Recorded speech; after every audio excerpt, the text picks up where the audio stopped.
Welcome to Lit with Ernest, where we dive into the lives and works of the writers who've shaped our understanding of the world. Today, we're talking about Graham Greene, a man whose writing has left an indelible mark on literature. Graham Greene was born in 1904 in Hertfordshire, England, into a family that valued education and literature. His father, Charles Henry Greene, was a headmaster, and his mother, Marion Raymond Greene, was a talented musician. This combination of intellectual and artistic influences would later shape Greene's writing style, which often explored the tensions between faith, morality, and human nature.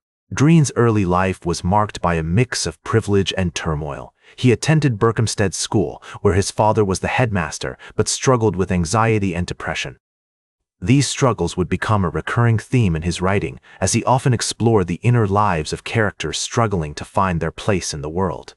After completing his education at Balliol College, Oxford, Greene began working as a journalist, eventually becoming a sub-editor at the Times.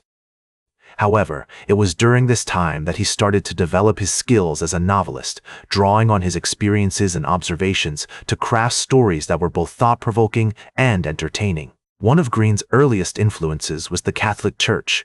He converted to Catholicism in 1926, and this had a profound impact on his writing. His novels often explored themes of faith, guilt, and redemption, as seen in works like The Power and the Glory and The Heart of the Matter.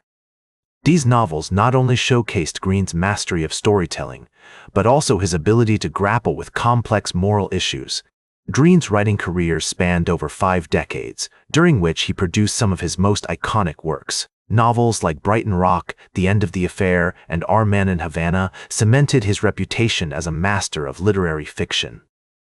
His writing was known for its unique blend of suspense, intrigue, and philosophical introspection, making him a favorite among readers and critics alike. But Greene's work wasn't without controversy. Some critics argued that his Catholicism sometimes overshadowed his storytelling, leading to didactic or heavy-handed moments in his novels. Others criticized his portrayal of women, who were often relegated to secondary roles in his stories.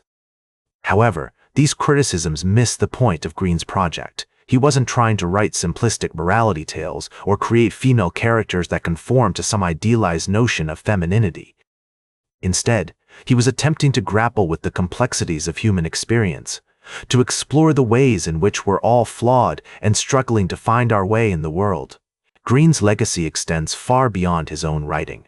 He influenced generations of authors, from John le Carré to Don DeLillo and even Cormac McCarthy.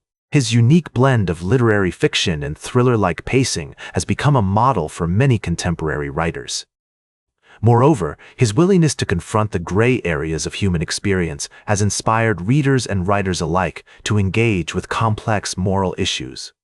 So what can we learn from Graham Greene's work today? For one, his writing reminds us that literature should be a reflection of our shared humanity, that it should strive to capture the beauty and the ugliness, the dignity and the depravity of human experience. His stories also remind us that morality is rarely simple, that the world is full of gray areas, and that we must be willing to confront these ambiguities head-on if we're to have any hope of creating a better world. As I reflect on Greene's life and work, I'm struck by the way he embodied the complexities and contradictions of human nature.